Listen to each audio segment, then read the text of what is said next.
Hi, everyone. How is everyone doing? Let me adjust here. So, I hope you guys have had a great week. And what we're talking about today is how kids always, like, as soon as you get on the phone, they interrupt you. They're like, Mom, Mom, Mom, Mom. And what can you do about it? And I strongly believe every parent in the universe has this issue with their children. They get on the phone and their children need something that minute. So, what do you do about it? How do you stop it? How do you end it? So, welcome to the broadcast. I appreciate you joining me and taking time out of your busy schedule. Uh, Let me tell you who I am. I'm Celia Kibler. I'm the award winning author of Raising Happy Toddlers, How to Build Great Parenting Skills and Stop Yelling at Your Kids, won a Mom's Choice Award. And it's also available, if you did not know, in Spanish. So you can get it in English or Spanish, plus my 3 children's books all about me. Being different is fun, and I am grateful. And all the books are available at celiasbooks.com. Celiasbooks.com. CELIAS BOOKS.com, or just go to pumpedupparenting.com. You'll find my books. Those are direct links to Amazon. You can also go to Amazon if you want. Anyway, you can get my books there. I am a mom like you, or you may be a dad. I'm a parent like you of 5 kids. 2 I gave birth to, 3 I gained through marriage. And I'm a grandma to 9 kids. And I have been working with kids and families for, over 40 years. So I'm a teacher. I'm a preschool teacher. I have a kids fitness business called FunFit that I've had since 1987. Pumped Up Parenting is my coaching business, and I'm available to you through private and group coaching. And the Day of Calm Foundation and the International Day of Calm is my nonprofit, and all subscriptions here on Instagram, anything you buy or purchase to benefit me while you're watching, whatever those things are called, badges, I think they're called badges, get donated to the Day of Calm Foundation. So they're actually going to bring peace, to end the anger and rage that plagues this world, and to help stop all this senseless violence against children. So if you're on board with that, go to dayofcalm.org. I'd love you to be a contributor, read about our initiatives. Let's get this world calmed down and loving each other and learning and being open to hear each other's points of view and calming the anger and rage. And the more we parent with anger and rage and yelling, the more we're creating generation after generation that's filled with anger and rage. Okay, so what do we do when our kid constantly interrupts us on the phone? And I decided to do this today because one of my clients reached out to me and they're like, I'm so sick of this, I can't deal with it. So if this is one of your issues, and I know every parent out there has had this happen to them, let's talk about what we can do to make life better. So, number one, when a child comes up, when you get on the phone and your child comes up to you and they're like, Mommy, Mommy, Mommy, Mommy, Mommy, Mommy, Mommy, Daddy, Daddy, I need you, I need you, I need you. And you're like, I'm on the phone. Wait, when I'm off the phone, I'll come play with you. I'll come, listen to you, whatever it is they need, and then actually do that. So when you're off the phone, then go attend to their needs. Don't just go on to the next thing. Tell them you're going to do that, but don't do that. You have to be a parent of integrity. If you say you're going to do something, follow through. Okay? Do it or don't say it. All right? Number one. So whatever you say, follow through with.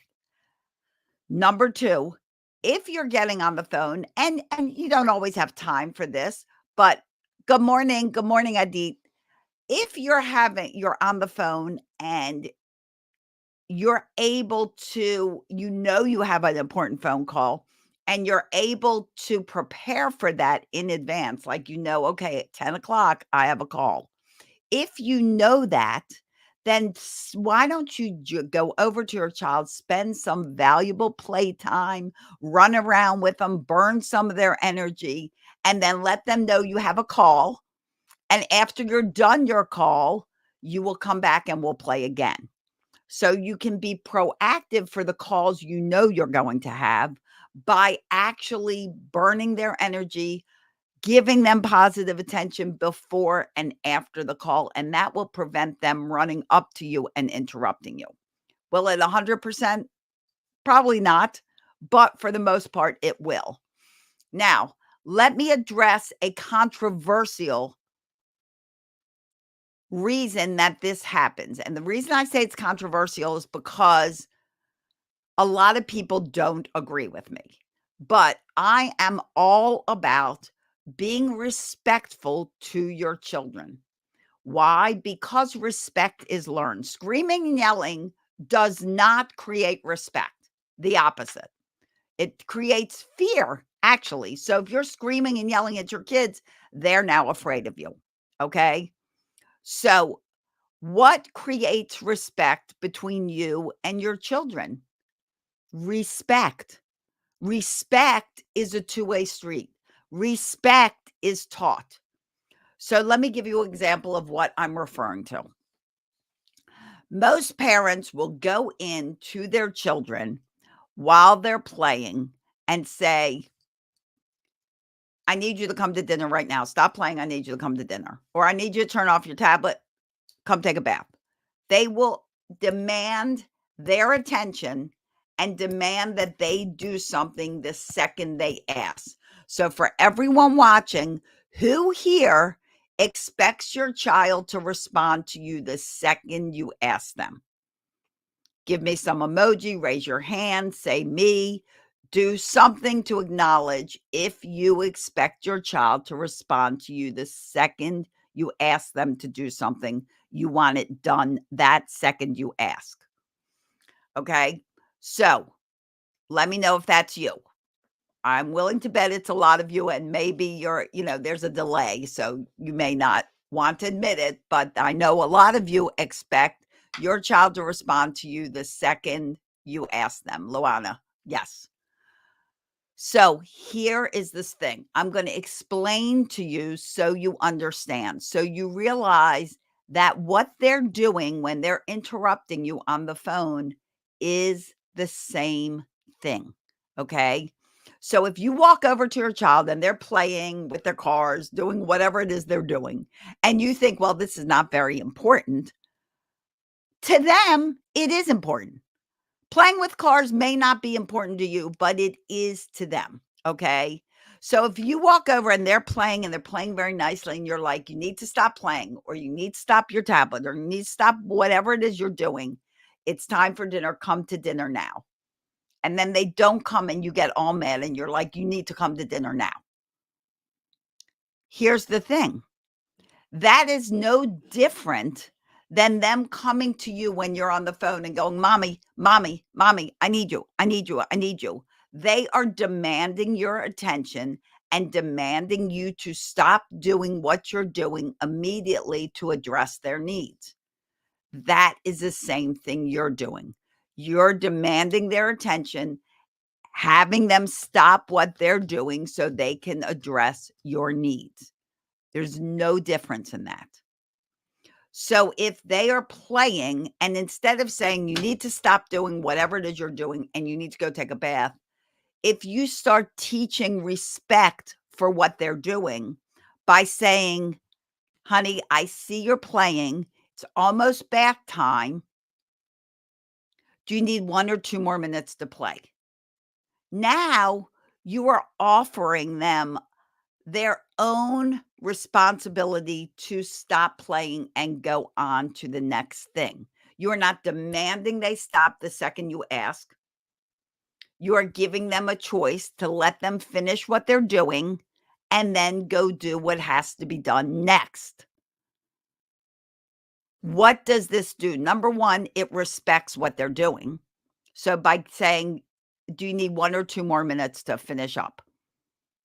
You now acknowledge that they're in the middle of something. You understand they need to finish up before they go do what's next. No different than if they wait for you to finish a phone call, they see you're in the middle of something, they wait for you to finish and then go address their needs. Do you see how this is the same thing? And when you do this with your kids, you are teaching them respect for what other people are doing at the time. So you say to your child, "Do you need 1 or 2 more minutes?" And they say, "2 more minutes." And you say, "Okay, I'm gonna put on a timer for 2 minutes. What are you gonna do?" "I'm gonna stop playing. I'm gonna come to dinner." Wonderful. Put on a timer so they can hear it, and then that timer goes off. They now have to take responsibility for what they said. So you are also teaching integrity. You said you would stop in 2 minutes and come eat dinner. Now the timer has gone off. Now it is for you, your child, to take responsibility and go, "Okay, timer has come off. I said I would go have dinner after that timer went off. It has gone off. Now I go eat dinner." Most children will adhere to their agreement. Why? Number 1, it was respectful. Number 2, was considerate of what they were doing. Number 3, you gave them the opportunity to choose when they were stopping instead of telling them. That is also different than telling them, "Honey, you have 5 more minutes, 4 more minutes, 3 more minutes," the countdown, blast off. Or saying, "You have 5 more minutes, I'm gonna set a timer." You're still telling them, you're not asking. But when you give them a choice and say, "Do you need 2 or 3 more minutes? 1 or 2 more minutes? 30 seconds or a minute?" If you want them quick, say 30 seconds or a minute if they're little, because they'll think 30 is much more than a minute. When you offer them a choice, you offer them empowerment because kids are always being told what to do, when to do, how to do it. When you give them a choice, you are empowering them and giving them a little control over their own lives, when for the most part, they don't have a lot of control. And this will actually increase cooperation when they don't have a lot of control over their life, when you're actually asking them to do something that there's not a choice. They will be more cooperative when there are opportunities for them to have a little control. So it's actually a benefit all the way. And when you do that, you then teach them how, when you're in the middle of something, they don't need to interrupt. Ellie, God help me. God help you what? Tell me more. Tell me more what you're thinking. So then you can say, "Honey, I'm on the phone. When I'm off the phone, I will come address your needs." "Hi, Kush. I will come address your needs." And you can even sit and explain to them, how when you're playing, I give you a couple minutes to finish up and then you need to go do what's next. Same here. You need to allow me the few minutes I need to finish up so that we can go do what's next. Okay. Remember, though, that choices are only for negotiable things. They are not for non-negotiables.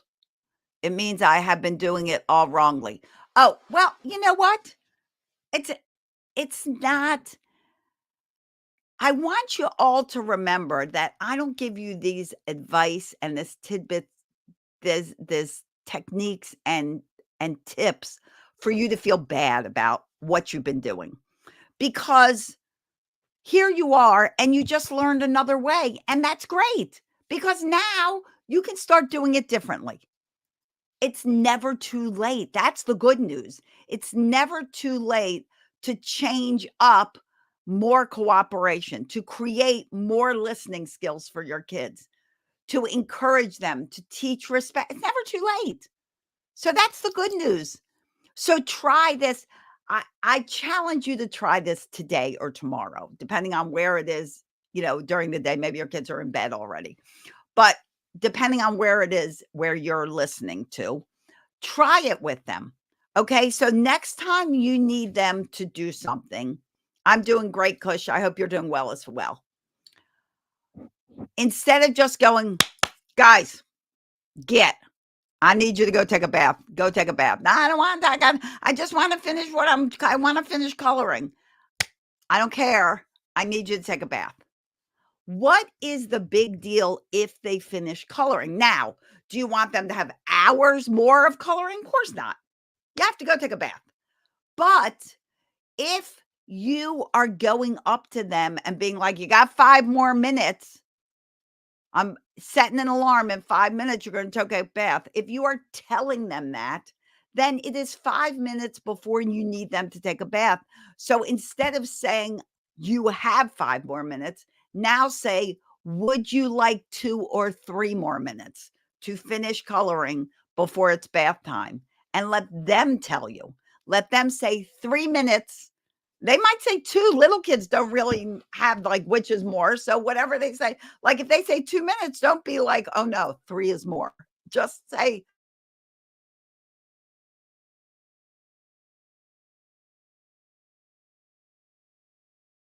them that, another choice is better. When people ask you your opinion, and this is why choices can be done as wrong as they can be done right.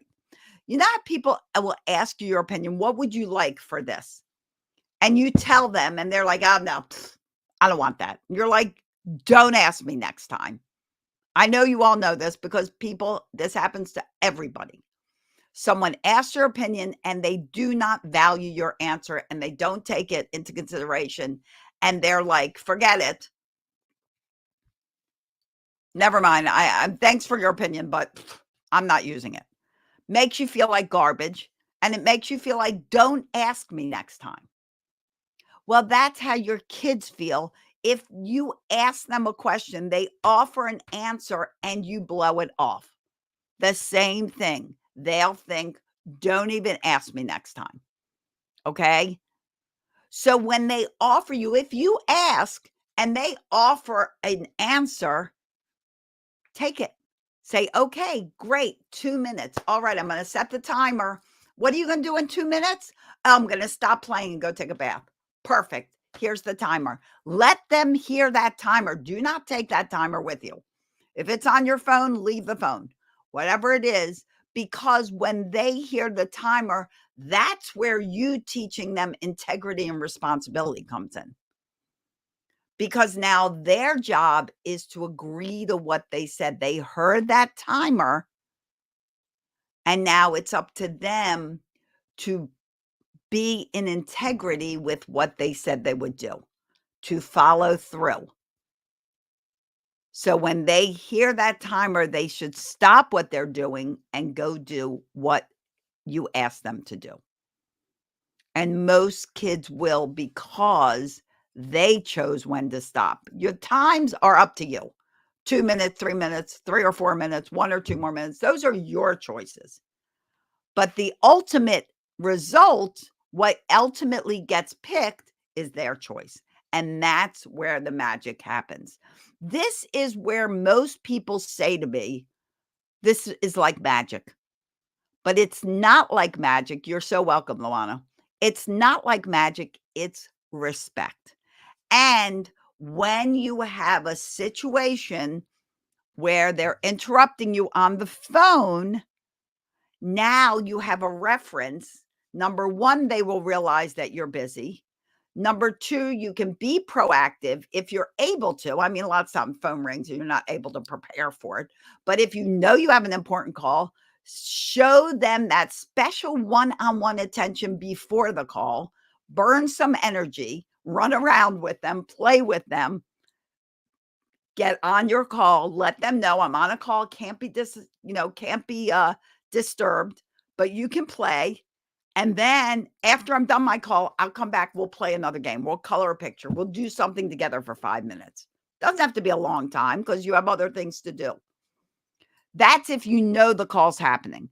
If you don't know the call's happening, then make sure that if they interrupt you, that you are explaining to them how things sometimes cannot end the second someone wants it to end. You are teaching them delayed gratification as opposed to instant gratification. Very important. You're exercising their waiting muscle. You're exercising their disappointment muscle. They can't talk to you that second. But once you start teaching respect for what they're doing, they will start learning respect for what you're doing. Okay? So I hope this helped.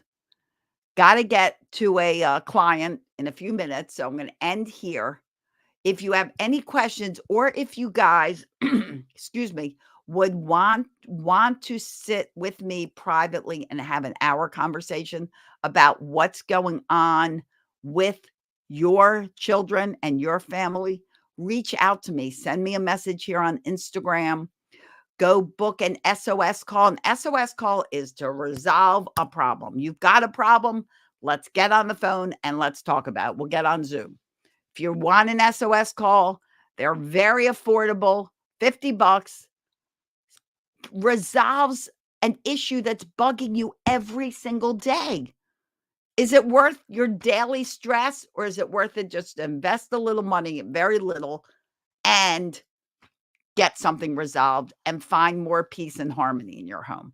If you want an SOS call, go to talkwithcelia.com. Talkwithcelia.com and get on my calendar, and we'll solve what's bugging you at the moment. Okay? Got lots of time, a whole hour to talk about exactly what's going on. All right. I hope you guys have a wonderful day. As always, I wish you days filled with peace, love, tons of laughter. Remember how important laughter is. You want to have fun. Things are funny. Your kids are funny. You're funny. Everybody's funny. Your pets are funny. People are funny. Laugh more. Have fun. Oh, thank you, Ellie. It's a pleasure, and I appreciate you being here. Same with you, Flo. Have a wonderful day, you guys. And I'll be back next Tuesday at 10:30, but I'm live all around the web. If you're on the Peanut app for moms with kids, I'm live there on Mondays. But when you need me, the good news is you can reach out to me and I'll be there for you. Have an awesome day. Thank you so much for watching. Bye-bye.